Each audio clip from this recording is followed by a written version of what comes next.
وَإِذْ اور جب قَالَ کہا موسیٰ نے لِقَوْمِهِ اپنی قوم سے یا قومی اے میری قوم انکم بے شک تم ظلمتم ظلم کیا تم نے انفسکم اپنے نفسوں پر باتخاذکم بوجہ بنانے کے تمہارے العجلہ بچھڑے کو یعنی معبود فتوبوا پس توبہ کرو الی طرف بارئکم اپنے پیدا کرنے والے کے فاقتلوا تو قتل کرو انفسکم اپنے نفسوں کو ذالکم یہ خیرن بہتر ہے لکم تمہارے لیے اندہ نزدیک بارئکم تمہارے پیدا کرنے والے کے فتابا پھر وہ مہربان ہوا علیکم تم پر انہو بے شک وہ ہوا وہی ہے التواب بہت توبہ قبول کرنے والا الرحیم نہایت رحم کرنے والا. وَإِذْ قَالَ مُوسَىٰ اور جب کہا موسیٰ علیہ السلام نے لقومہ اپنی قوم سے یا قومی اے میری قوم انکم بے شک تم نے ظلمتم ظلم کیا تم نے. کیا روٹ ہوگا ظلم تم کا؟ زوئے لام میم ظلم. انفسکم کا روٹ کیا ہے؟ نون فے سین. ٹھیک ہے.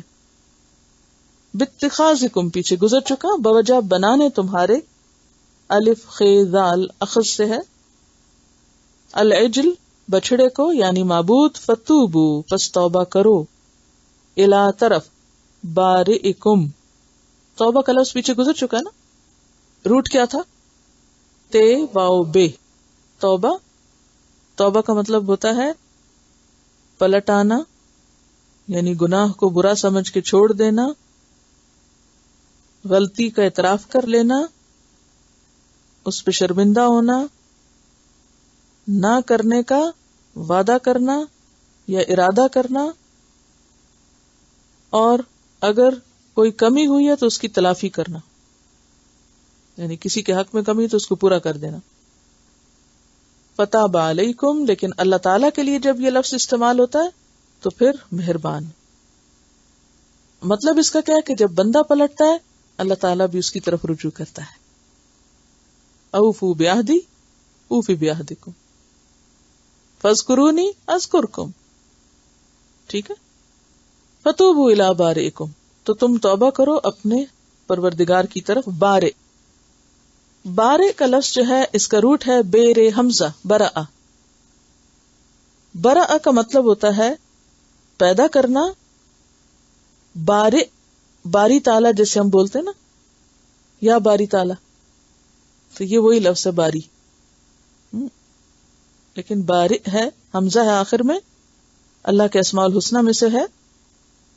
پیدا کرنے کے لیے لفظ خالق بھی آپ نے پڑھا لیکن باری کا کیا مطلب ہے؟ عدم سے وجود میں لانا یعنی کوئی چیز تھی نہیں اور اس سے بنا لینا. انسان تو ایسا نہیں کر سکتے نا کہ آؤٹ آف نتھنگ پیدا کر لیں یعنی میٹر کے بغیر پیدا کرنے کو بارے کہتے. انسان کے لیے یہ ممکن ہی نہیں کہ میٹر کے بغیر کوئی چیز وہ بنا سکے. تو اللہ تعالی اور بندے میں فرق کیا ہے؟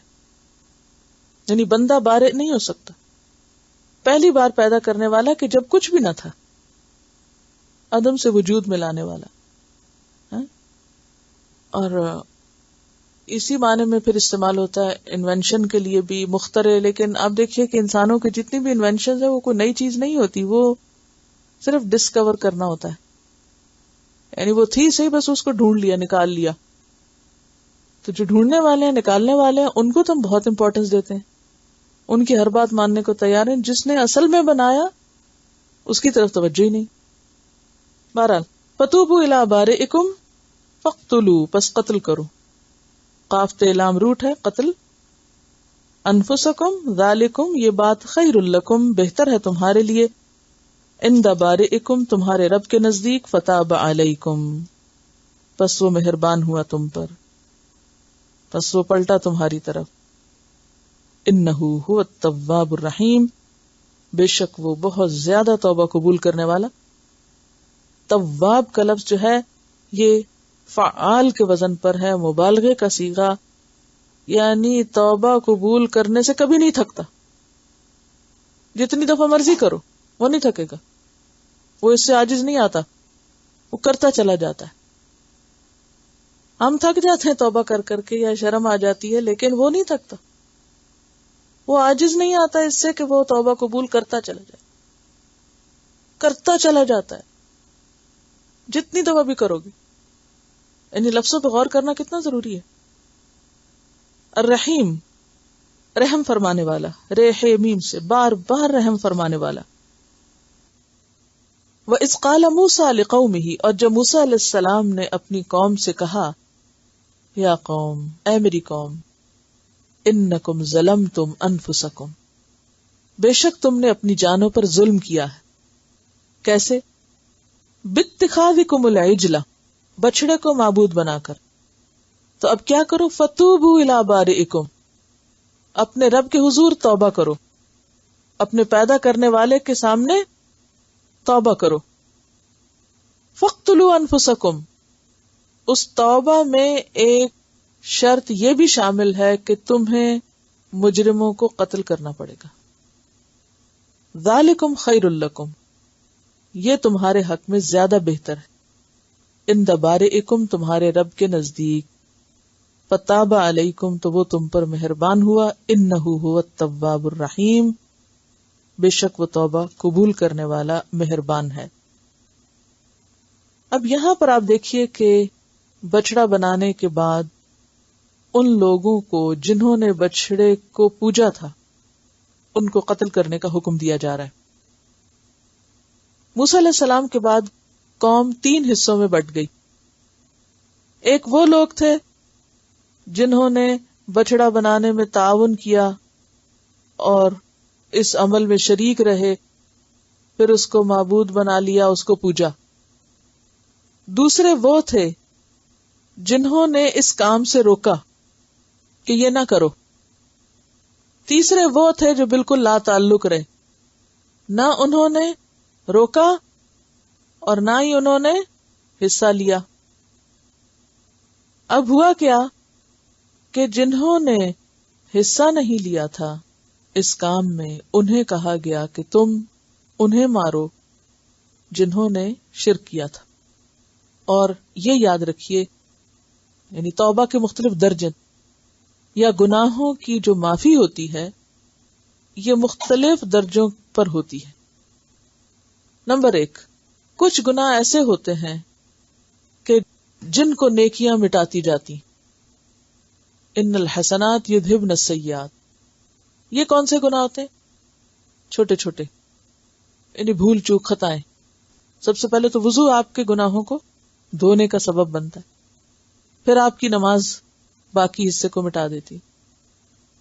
لیکن کچھ گناہ ایسے ہوتے ہیں کہ اس کے لیے بذات خود توبہ کرنی پڑتی ہے، معافی مانگنی پڑتی ہے کہ یا رب تو مجھے معاف کر دے. یعنی بعض قصور اتنے سنگین ہوتے ہیں کہ ان کے لیے معافی مانگنی پڑتی ہے، تو وہ مانگنے سے معاف ہوتے ہیں. اور اس کے لیے حکم بھی دیا گیا ہے کہ تم توبہ کرو. حدیث میں آتا ہے، صحیح مسلم کی حدیث ہے، ان اللہ یبسط یدہ باللیل لیتوب مسیء النہار ویبسط یدہ بالنہار لیتوب مسیء اللیل. اللہ تعالی رات کو اپنا ہاتھ پھیلاتا ہے، یعنی بندوں کی طرف، تاکہ دن کا گناہگار توبہ کر لے، اور دن کو اپنا ہاتھ پھیلاتا ہے تاکہ رات کا گناہگار توبہ کر لے. حتی تطلع الشمس من مغربها، یہاں تک کہ سورج مغرب سے طلوع ہو جائے. جس دن سورج مغرب سے نکل آیا اس دن یہ کام ختم ہو جائے گا، پھر توبہ نہیں قبول ہوگی. تو گناہ ہوتے ہی پتہ چل جائے، احساس ہو جائے تو فوراً توبہ کرنی چاہیے. رات کو تو دن کو کر لینی چاہیے، دن کو تو رات کو کر لینا چاہیے، ڈیلے نہیں کرنا چاہیے کہ کوئی پتہ نہیں کہ خود کب ختم ہو جائے. تو کچھ گناہوں کے لیے خود معافی مانگنی ہوتی ہے، اور تیسرے وہ گناہ ہوتے ہیں کہ جن کا جرمانہ بھی بھرنا پڑتا ہے، رینسم پے کرنا ہوتا ہے، فائن بھی ہوتا ہے اس کے ساتھ.